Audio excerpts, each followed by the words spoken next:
ان الحمد للہ نحمده ونستعینه ونستغفره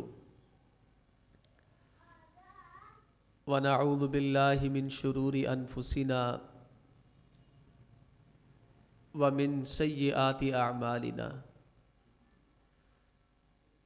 من يهده اللہ فلا مضل له ومن يضلل فلا هادي له وأشهد أن لا إله إلا الله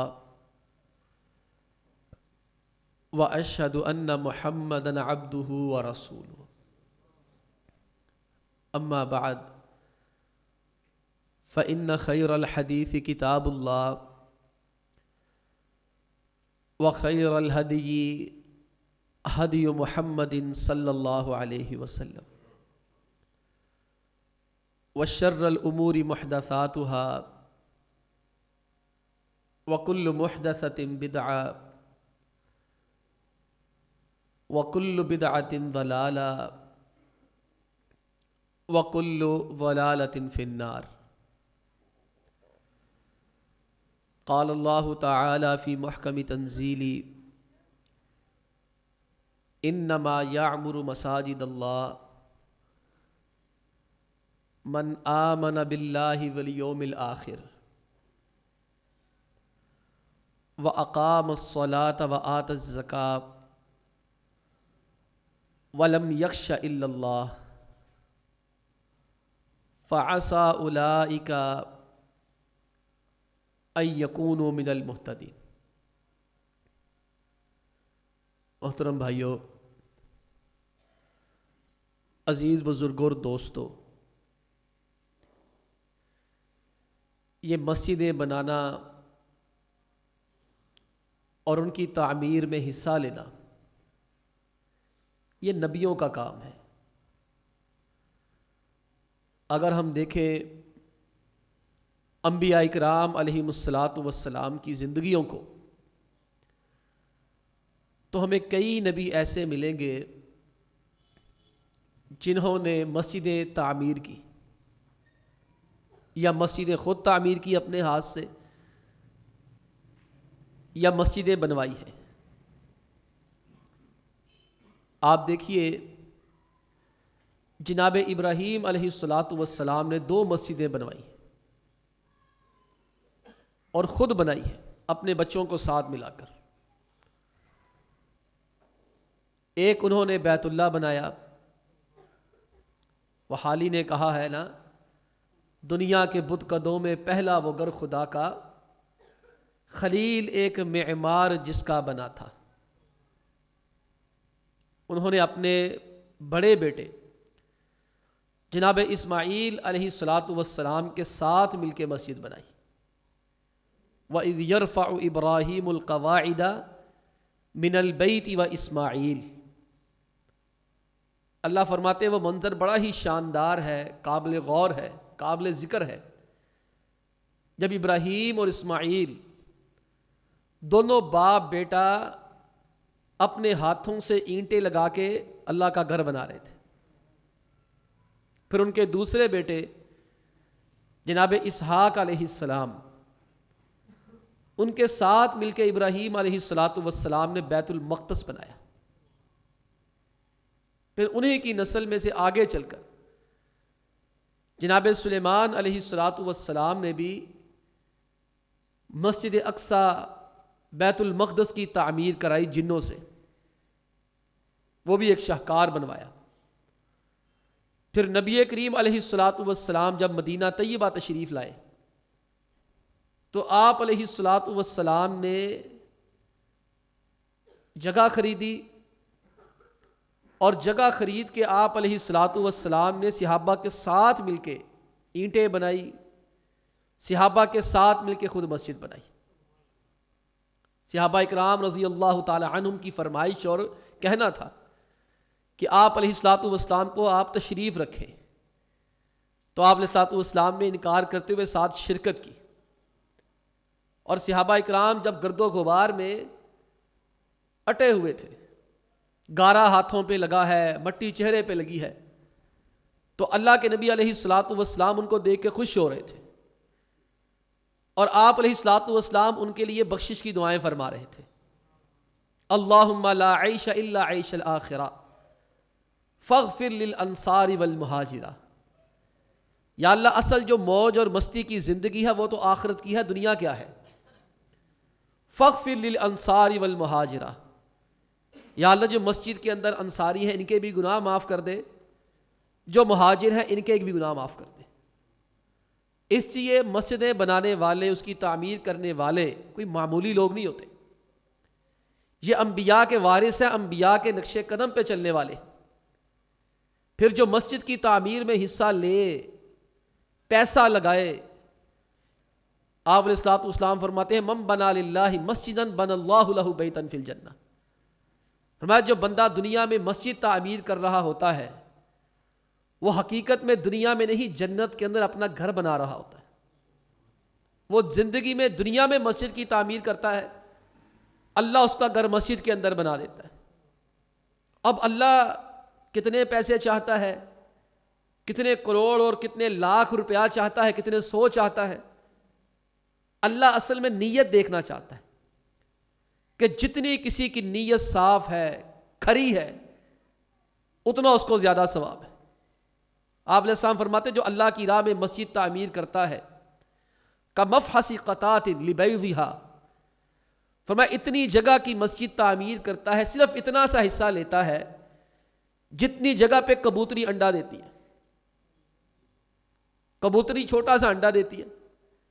فرمایا کہ مسجد کی تعمیر میں کبوتری کے انڈے جتنا بھی حصہ لے لیتا ہے، اللہ تعالیٰ کی رضا کے لیے کرتا ہے، اللہ تعالیٰ تو اس کا بھی جنت کے اندر گھر بنا دیتے ہیں. یہ مسجدیں بنانا، پھر اس کا انتظام و انصرام کرنا کہ بنا کے چھوڑنی نہیں ہے کہ بن گئی تو اللہ وارث، میرا ٹیگا ہو گیا، میری ٹور ہو گئی، علاقے میں شہرت ہوگی، فلانے میاں صاحب نے، فلانے حاجی صاحب نے مسجد تعمیر کروا دی، اس کے بعد وہ جانے، اللہ جانے، مولوی جانے اور نمازی جانے. چھوڑنا نہیں ہے. اس کے بعد اس کی دیکھ بھال کا ذمہ بھی اسی کا ہے. اس کے بعد اس مسجد کے جو اخراجات ہیں، اس مسجد کا انتظام اور انصرام ہے، اس کی ذمہ داری بنتی ہے اس میں مکمل دلچسپی دکھائے. جہاں کوئی چیز خراب ہو فوراً توجہ دے، اپنے عملے کی طرف توجہ دے. دیکھے کہ نمازیوں کے لیے بہتر سے بہتر سہولت کیا ہو سکتی ہے. یہ نہیں کہ کسی نے آ کر کہہ دیا فلانی چیز نہیں ہے تو آگے سے کہا اسی کریے. بھئی یہ تمہارا ذمہ نہیں بنتا. تمہارا فرض یہ بنتا ہے، ہمارا فرض، ذمہ داران کا فرض یہ بنتا ہے اس بندے کی بات پہ توجہ دے، صدق کے دل سے دیکھیں یہ صحیح کہہ رہا ہے کہ غلط کہہ رہا ہے. اگر وہ توجہ صحیح دلاتا ہے اور وہ ذمہ داری بھی آپ پوری کر سکتے ہیں، وہ سہولت بھی آپ دے سکتے ہیں، تو مسجد کے ذمہ دار ہونے کی حیثیت سے فرض بنتا ہے جتنی جلدی ہو سکے اس کا ازالہ کیا جائے اور مکمل غور و فکر رہے، روزانہ کی بنیادوں پہ سوچے کہ میری مسجد میں یہ بھی ہونا چاہیے، یہ بھی ہونا چاہیے، وہ بھی ہونا چاہیے. خود غور کرے، خود روزانہ آ کے ناقدانہ جائزہ لے، خود وہاں پر عملے کو اختیارات دے، ان کو امور تفویض کرے کہ آپ جہاں جہاں کمی اور کوتاہی دیکھیں مجھے بتائیں، اور ان کو یہ اعتماد فراہم کرے کہ آپ مجھے بتائیں، میں فوری طور پر ایکشن لے کے چیزوں کو درست کروں گا. جو بندہ اس قدر مسجد کی فکر رکھے، توجہ رکھے، اللہ کے نبی علیہ الصلوۃ والسلام نے اس کی شان بڑی بیان فرمائی ہے. فرمایا سبعۃ یظلھم اللہ فی ظلہ یوم لا ظل الا ظلہ. فرمایا قیامت کے دن جب سورج سوا نیزے پہ ہوگا، سر کے اوپر ہوگا، بندے پسینے میں ڈوبے ہوں گے، شرابور ہوں گے، کسی کا پسینہ اس کے گھٹنوں تک، کسی کا ٹخنوں تک، کسی کا اس کی ناف تک، کسی کا اس کی گردن تک، اور کوئی سر سے لے کے پاؤں تک پسینے میں غرق ہوگا، ڈوبا ہوگا. ایسے وقت میں جب گرمی کی انتہا ہوگی، سورج سر پہ ہوگا، اللہ کے نبی علیہ الصلوۃ والسلام فرماتے کچھ خوش نصیب ایسے ہیں جن کو اللہ بلا کر اپنے عرش کے سائے کے نیچے جگہ دے گا. وہ کون سے لوگ ہیں؟ بلکہ ایک روایت میں آتا ہے اللہ قیامت کے دن فرشتوں کو کہیں گے این جیرانی، اور میرے پڑوسی کتنے نے، ان کو تلاش کرو، میرے پڑوسی کہاں ہیں وہ لے کر آؤ۔ فرشتے کہیں گے یا اللہ تیرا پڑوسی کون تھا؟ اللہ فرمائیں گے میرا پڑوسی وہ تھا جو مسجد کی فکر میں مگن رہتا تھا، میرا پڑوسی وہ تھا جو مسجد کا کھونٹا بنا ہوا تھا، مسجد سے باہر جانے کو اس کا دل نہیں کرتا تھا، مسجد کی پریشانیوں میں لگا رہتا تھا۔ آپ علیہ السلام فرماتے ہیں کچھ لوگوں کو اللہ عرش کے سائے کے نیچے جگہ دے گا، ان میں سے ایک بندہ کون ہے؟ رجل قلبہ معلق بالمساجد، ایک وہ بندہ جس کا دل مسجد کے اندر لگا رہتا ہے، اٹکا ہوا ہے، لگا ہوا ہے۔ دو طرح کے لوگ ہیں یہ، ایک وہ بندہ مراد ہے جو نماز پڑھ کے جاتا ہے تو اس کو یہی فکر دامن گیر رہتی ہے کہ میں فٹافٹ نماز پڑھنے دوبارہ مسجد میں آ جاؤں، اور دوسرا وہ بندہ ہے جو مسجد کا انتظام سنبھالتا ہے، انتظامیہ ہے، کمیٹی ہے، ممبر ہے، عملہ ہے، اور پوری توجہ کے ساتھ مسجد کے نمازیوں کے لیے سہولتیں فراہم کرنے کی کوشش کرتا ہے۔ کتنی بڑی شان ہے مسجد کی، تو پھر اس مسجد کے کچھ آداب بھی ہیں جو ہمیں ملحوظ خاطر رکھنے چاہیے۔ میں 4 چیزیں عرض کروں گا اور آپ سے میں گزارش کروں گا جہاں جہاں پر ہیں خدا کے لیے ان 4 چیزوں کو اپنائیں۔ چیزیں بہت زیادہ ہیں، جو اہم چیزیں ہیں ان میں پہلی چیز یہ ہے کہ مسجد کا پہلا ادب یہ ہے کہ جب دعا پڑھ کے مسجد کے اندر تشریف لائیں تو مسجد کے ادب اور احترام کا تقاضا یہ ہے کہ کم از کم 2 رکعتیں پڑھ کے بیٹھیں۔ یہ مسجد کا تقدس اور احترام اور ادب ہے۔ آپ علیہ السلام فرماتے اذا دخل احدکم المسجد فلا یجلس حتی یصلی رکعتین، فرمایا جب مسجد کے اندر آؤ تو جب تک 2 رکعت نہ پڑھ لو تب تک مسجد کے اندر نہ بیٹھو۔ یہ کم از کم ہے، زیادہ سے زیادہ جتنی مرضی آپ پڑھ لیں کوئی حرج نہیں ہے، کم از کم 2 ہے۔ حتیٰ کہ امام کا خطبہ کتنا ضروری ہے، کتنا اہم ہے، لیکن اگر کوئی دوران خطبہ بھی آ جائے تو اس کے لیے بھی آپ علیہ الصلوۃ والسلام کا یہی حکم ہے کہ 2 رکعت پڑھے بغیر بیٹھنا نہیں۔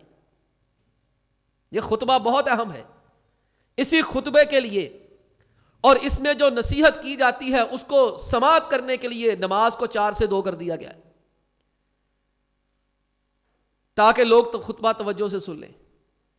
آپ علیہ الصلوۃ والسلام خطبہ ارشاد فرما رہے تھے، ایک صحابی آئے جناب سلیک رضی اللہ تعالی عنہ، آپ علیہ الصلوۃ والسلام نے کہا یا، وہ آ کے بیٹھ کے خطبہ ہو رہا تھا، آپ علیہ الصلوۃ والسلام نے ان کو دیکھ کر خطبے میں انہیں کو مخاطب کر کے کہا یا سلیک کم فرقع رکعتین، سلیک اٹھو شاباش، تم نے 2 رکعتیں نہیں پڑھی، پہلے 2 رکعتیں پڑھو۔ وتجوز فیہما، فرمایا چھوٹی پڑھنا، زیادہ لمبی پڑھنی نہ شروع کر دینا۔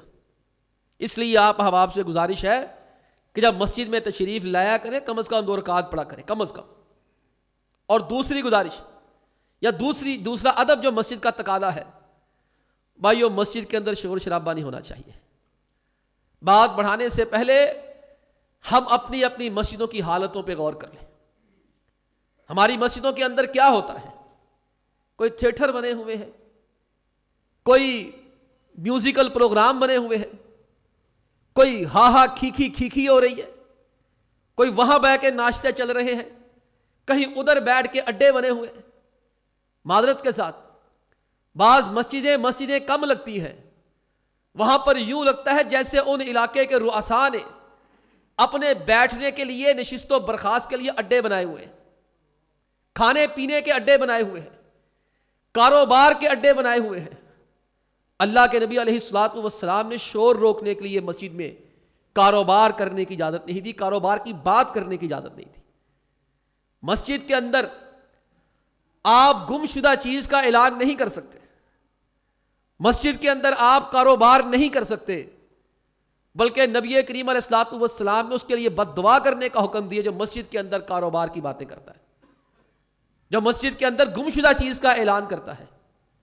آپ علیہ الصلوۃ والسلام فرمایا جب تم کسی بندے کو دیکھو یبتاع فی المسجد، وہ مسجد میں کاروبار کی باتیں کرتا ہے، یعنی کاروبار کے اندر پھر باؤ تاؤ بھی ہوتا ہے، بازار کے اندر پھر شور شرابہ بھی ہوتا ہے، ایک دوسرے کے ساتھ اختلاف بھی ہوتا ہے، آوازیں بھی اونچی ہوتی ہیں، لوگ بھی متوجہ ہوتے ہیں۔ فرمایا جب تم کسی بندے کو دیکھو مسجد میں کام کی، کاروبار کی باتیں کر رہا ہے، فقولوا لا اربح اللہ تجارتک، اسے کہو کہ اللہ تمہاری تجارت کا بیڑا غرق کر دے، اللہ تمہارا کاروبار ہی تباہ و برباد کر دے۔ کیا مسجدیں اس کام کے لیے بنی ہے؟ اور پھر آپ علیہ الصلوۃ والسلام فرماتے ہیں جب تم کسی کو دیکھو مسجد میں گمشدہ چیز کا اعلان کرتا ہے، فقولوا لا رد اللہ ضالک، تو اس کو بد دعا دو، اس کو یہ نہ کہو کہ اللہ کرے تیری گمشدہ چیز تجھے واپس مل جائے، اس سے بد دعا دے کر کہو اللہ کرے تیری گمشدہ چیز تجھے کبھی واپس نہ ملے۔ اب حد نافذ کرنا کتنا بڑا عمل ہے، اگر ایک حد نافذ ہو جائے تو 40 دن کی مسلسل بارش سے افضل ہے۔ لیکن نبی کریم علیہ الصلوۃ والسلام نے منع فرمایا کہ حدیں مسجدوں میں نافذ نہیں کرنی، یا مسجدوں میں حدیں کیوں نہیں نافذ کرنی؟ اللہ کے بندو، جب حد ہوتی ہے تو چھڑی لگتی ہے، ہاتھ کاٹا جاتا ہے، گردن کاٹی جاتی ہے۔ آپ علیہ الصلوۃ والسلام نے حدیں بھی نافذ کرنے سے منع فرما دیا۔ مسجد کے اندر غیر شرعی شعر و شاعری کرنے سے منع فرما دیا، غیر شرعی شعر و شاعری نہیں کرنی۔ کیوں؟ اس کے اندر واہ واہ، آہ آہ، او او او ہوتی ہے۔ آج ہماری مسجد کے اندر جلسے ہو، مسجد کے اندر جلوس ہو، مسجد کے اندر پروگرام ہو، آپ مجھے ایمانداری سے بتائیے، جب شعراء آتے ہیں، جب نغمہ خواں آتے ہیں، قوال اور میراثی آتے ہیں، مسجد کا تقدس اور منبر کا تقدس پامال کرتے کہ نہیں کرتے؟ بلا استثناء مسلک۔ میں کئی بار کہہ چکا ہوں، اہل حدیث اور دیوبندیوں کو ان کے بڑے بڑے خطباء نے اپنے ہاتھوں میں قید کر کے مسجد کا تقدس پامال کر دیا ہے۔ یہ ان کے ہاتھوں میں کھیل رہے ہیں، 50,000 ہزار، لاکھ ایک تقریر کے مانگ کے لینے، اور پھر بریلوی حضرات کو نعت خانوں نے ان کا بیڑا غرق کر دیا ہے، قوالوں نے بیڑا غرق کر دیا ہے، اور ذاکر حضرات نے شیعوں کا بیڑا غرق کر دیا ہے۔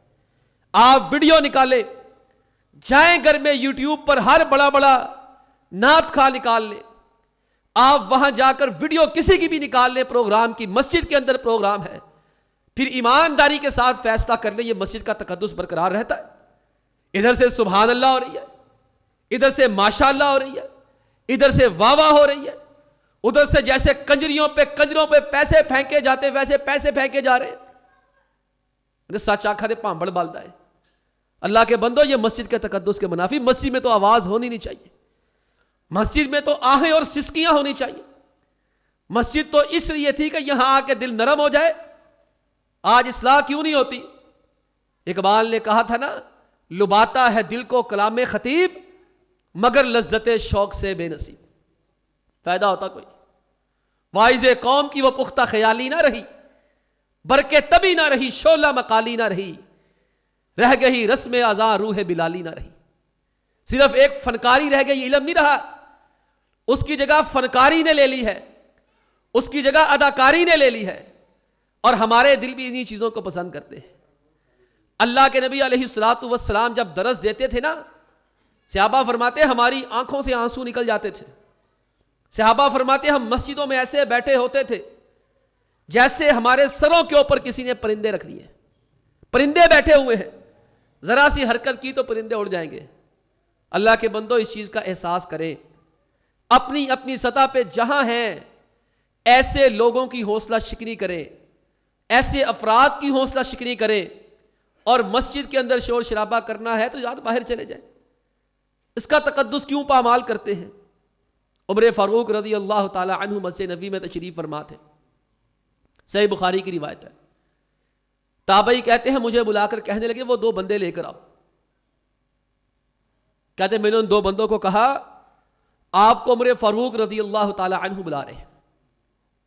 کہتے ہیں وہ دونوں کانپنا شروع ہو گئے کہ عمر فاروق بلا رہے ہیں، اللہ ہی ہماری خیر کرے۔ اب عمر فاروق رضی اللہ تعالی عنہ نے ان کو پوچھا ہاں بھی کہاں سے آئے ہو؟ کہہ لگے من اہل الطائف، حضرت ہمارا تعلق طائف قبیلے سے ہے، مکہ کے قریب علاقہ ہے طائف، 1.25 گھنٹے کی مسافت پہ، حضرات جانتے ہیں مشہور علاقہ ہے، تعارف کا محتاج نہیں ہے۔ کہتے ہیں ہم وہاں سے مسجد نبی میں زیارت کے لیے تشریف لائے ہیں۔ عمر فاروق رضی اللہ تعالی عنہ فرمانے لگے لو کنتما من اہل البلد لاوجعتکما، یقین کرو اگر تم مدینہ کے رہائشی ہوتے میں نے تمہیں یہاں پٹائی کرنی تھی تمہاری، لاوجعتکما، میں نے تم دونوں کو مارنا تھا، ترفعان اصواتکما فی مسجد رسول اللہ صلی اللہ علیہ وسلم، تم اللہ کے بندو نبی کریم علیہ الصلوۃ والسلام کی مسجد میں اونچی آوازوں سے باتیں کرتے۔ آپ دیکھیں یہاں پہلی صف کے اندر لڑائی ہوتی ہے، جھگڑا ہوتا ہے، وہ مسجد کے باہر تک آوازیں جاتی ہیں۔ کیا سیاپے ڈالے ہم نے۔ اللہ کے بندو یہ مسجد کا دوسرا اہم ترین ادب ہے۔ مسجد اس طرح مثالی ہونی چاہیے کہ جو بندہ آئے وہ آپ کا حسن انتظام دیکھ کر، مسجد کا وقار دیکھ کر، مسجد کی انتظامیہ اور اہل مسجد کی سنجیدگی دیکھ کر، شائستگی اور نفاست دیکھ کر اپنے علاقے میں جا کے لوگوں کو کہے کہ بھائی اگر وقار دیکھنا ہے، سنجیدگی دیکھنی ہے، خاموشی دیکھنی ہے تو جاؤ فلانے علاقے کے اندر مسجد ہے وہاں دیکھ کر آؤ۔ لیکن یہاں پر کیا ہوتا ہے، سننے میں آتا ہے، تکلیف ہوتی ہے، لوگ بطور مثال کیا دیتے ہیں، فلانی مسجد کے اندر بڑا شور ہوتا ہے، فلانی مسجد کے اندر بڑی لڑائی ہوتی ہے، فلانی مسجد کے اندر آئے دن ڈانگ سوٹے چلتے رہتے ہیں، فلانی مسجد کے اندر آئے دن گالی گلوچ ہوتی رہتی ہے۔ اللہ کے بندو جو کرتا ہے وہ کرتا رہے، لیکن میری آپ سے مؤدبانہ گزارش یہی ہے، ہم جس جگہ پہ بیٹھے ہیں ہم پختہ عزم کریں، ہم نے اپنی اس مسجد کو ایک ایسی ویل مینج، ویل سیٹل اور ویل آرگنائزڈ مسجد بنانا ہے اللہ کے فضل و کرم سے، کہ پورے پاکستان کے اندر ایک وقت ہے کہ اس کی مثال دی جائے کہ ایسی بہترین مسجد پورے پاکستان میں کوئی نہیں ہے۔ اور اللہ کی رحمت سے بڑی امید ہے اگر ہم نیک نیتی کے ساتھ کریں تو اللہ یہ بھی کر دے گا۔ یہ دوسرا ادب ہے۔ اور تیسرا ادب ہے مسجد کا احترام کا تقاضا، ادب کا تقاضا، کہ مسجد کی صفائی میں حصہ لینا چاہیے۔ مسجد کی صفائی بڑی ضروری ہے۔ دیکھیں آپ جہاں بھی جاتے ہیں سب سے پہلے صفائی دیکھتے ہیں۔ انگلش میں کہتے ہیں first impression it is a last impression, پہلا تاثر ہی حتمی اور آخری تاثر ہوتا ہے۔ ہم یہ بھی ذرا جہاں جہاں رہتے ہیں وہاں نظر دوڑائیں کہ ہمارے ہاں صفائی کا معیار کیا ہے، اور ہمارے ہاں صفائی کرنے والوں کا کیا عزت اور مقام اور وقار ہے، مرتبہ ہے۔ یہ مسجدوں کی صفائی کوئی چھوٹا کام نہیں، یہ نبیوں کا کام ہے۔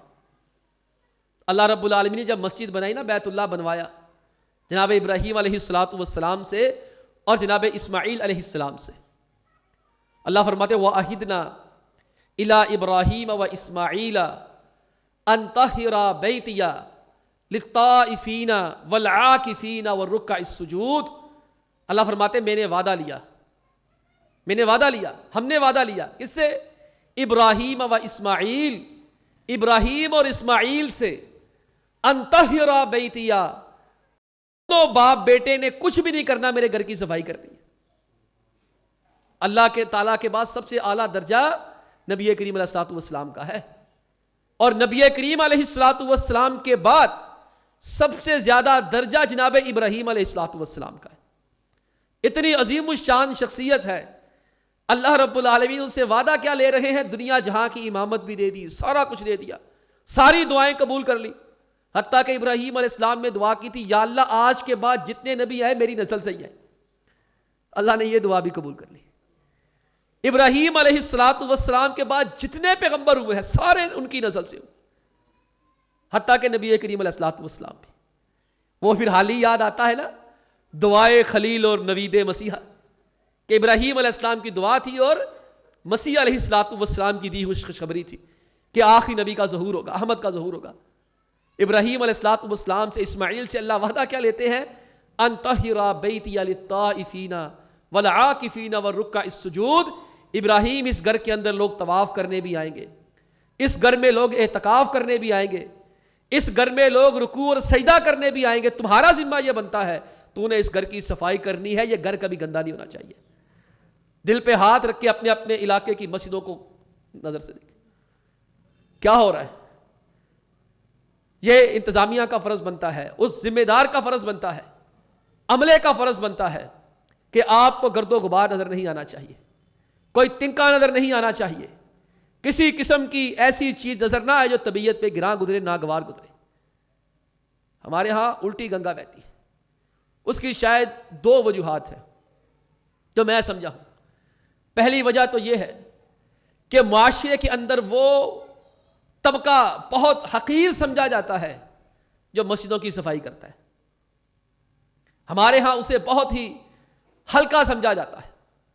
اور دوسری وجہ بنیادی یہ ہے کہ ایسے لوگوں کی تنخواہیں بالکل نامناسب اور غیر مناسب. میں اپنی بات نہیں کرتا, یہاں اللہ کا شکر ہے, لیکن جو سننے اور دیکھنے میں آتا ہے, کہیں 3,000 تنخواہ ہے, کہیں 4,000 تنخواہ ہے, زیادہ چھلانگ مار لی, 5 6 7 8 رکھ لی.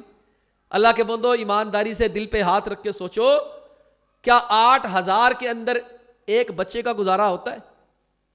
میں تو سیدھا کہوں گا, میرے تو ایک بچے کا گزارا بھی 8,000 سے نہیں ہوگا, بالکل نہیں ہوگا. میں یہ نہیں کہتا کہ آپ لاکھوں نشاور کر دیں, لیکن کم از کم اس بیچارے کو سانس کی ہمت تو لینے کی ہمت تو دے دے, اجازت تو دے دے. یہ جو شکوے کرتے ہیں, فلانے سے 500 لے گیا, فلانے سے 1,000 لیتا ہے, فلانے سے منتھلی لیتا ہے, فلانے سے یہ لیتا ہے, تم کیوں نہیں دیتے اس کو؟ تم دو اس کو معقول تنخواہ دو, اس پر پابندی لگاؤ, تم نے کسی سے کچھ نہیں لینا, ہم تمہاری ذمہ داری اٹھاتے ہیں, اور اس کو مکلف بناؤ کہ تم جتنی بہترین صفائی کرو گے ہم اتنی تمہاری زیادہ خدمت کریں گے. اللہ کے بندو, یہ ان کو حقیر سمجھتے ہیں. اللہ کے نبی علیہ الصلوۃ والسلام کی نگاہ میں کتنی اہمیت ہے اس چیز کی. اللہ کے پیغمبر علیہ الصلوۃ والسلام کی مسجد میں ایک حبشی عورت تھی, صحابیہ رضی اللہ تعالیٰ عنہ. صحابہ فرماتے اس کا کوئی والی وارث نہیں تھا, آتی مسجد میں صفائی کر جاتی, مسجد میں اس کا خیمہ لگوا دیا گیا, بیچاری کہاں جائے گی, کوئی ہے تو ہے نہیں اس کا والی وارث. وہ آتی مسجد میں صفائی کرتی. صحابہ رضی اللہ تعالیٰ فرماتے ہیں وہ فوت ہو گئی. ہم نے اس کو کہا یار یہ معمولی سی خاتون ہے, اللہ کے نبی علیہ الصلوۃ والسلام کو کیا بتانا ہے؟ کہتے ہم نے نبی کریم علیہ الصلوۃ والسلام کو بتائے بغیر اس کی تدفین کر لی. پیغمبر علیہ الصلوۃ والسلام نے 1-2 دن جائزہ لیا, وہ خاتون صفائی کرنے والی نظر نہیں آ رہی. آپ علیہ الصلوۃ والسلام نے صحابہ کو فرمایا بھئی وہ عورت کہاں گئی؟ صحابہ نے فرمایا وہ تو مر گئی تھی.